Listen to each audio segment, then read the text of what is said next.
छाव माँ। हरा नीला लाल पीला है गुलाबी, बिना पिए मात गेहूँ हो गयो मैं शराबी। फागुन के रंग मोला मोहि डार रे, चढ़ेगी पीरित के रंग ते हाँ बन के मोहन मोला का रंग डारे रे।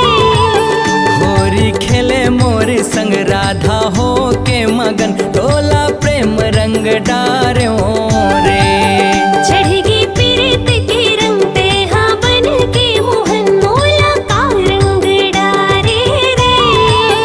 होरी खेले मोर संग राधा हो के मगन, तोला प्रेम रंग डार्यो रे।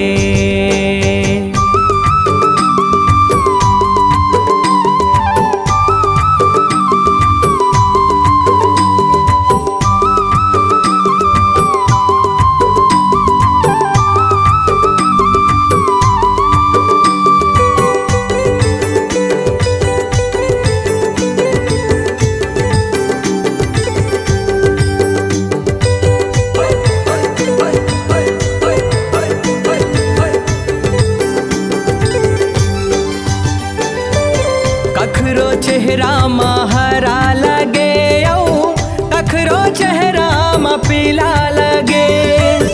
जेने कोती जिहाँ तक देखो पूरा दुनिया रंगीला लगे।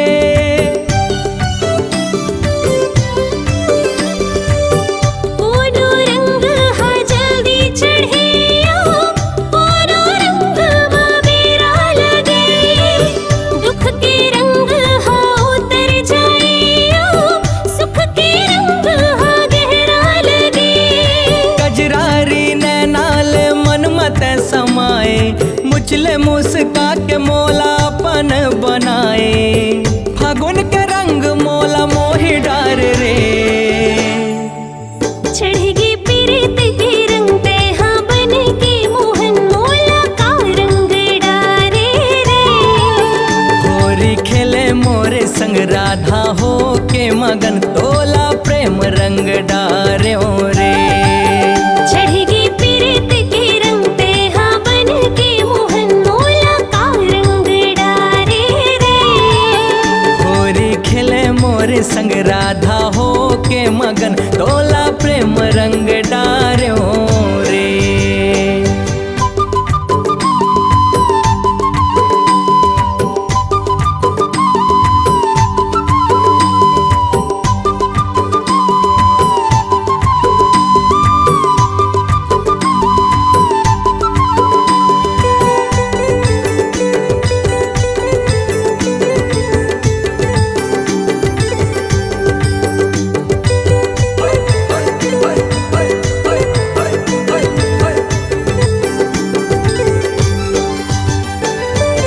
आज बन के ते किसन कन्हैया मोला अपन के राधा कहे। तेरे माँ के ये मोर सावरिया मोला छेड़े सारा करे।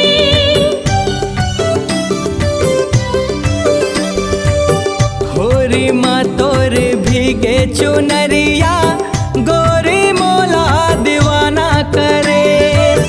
होरी खेले के उम्र में गोरी, घर जाए के बहाना करे। तीन रंग लगाना है तीन रंग लगा जी, तोरे रंग मरंग चाहो मान गयो मैं हाजी। फागुन के रंग मोला मोहि डारे रे, चढ़ेगी पीरित के रंग ते हाँ बन के मोहन मोला का रंग डारे रे। होरी खेले मोरे संग राधा हो के मगन, तोला प्रेम रंग डार्यो रे। चढ़ेगी पीरित के रंग ते हाँ बन के मोहन मोला का रंग डारे रे। होरी खेले मोरे संग राधा हो के मगन, तोला प्रेम रंग डार्यो रे। धर पिचकारी राजाए मोरे गाँव माँ, रंग धर खड़े हवो आजा नीम छाँव माँ। धर पिचकारी राजाए मोरे गाँव माँ, रंग धर खड़े हवो आजा नीम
रंग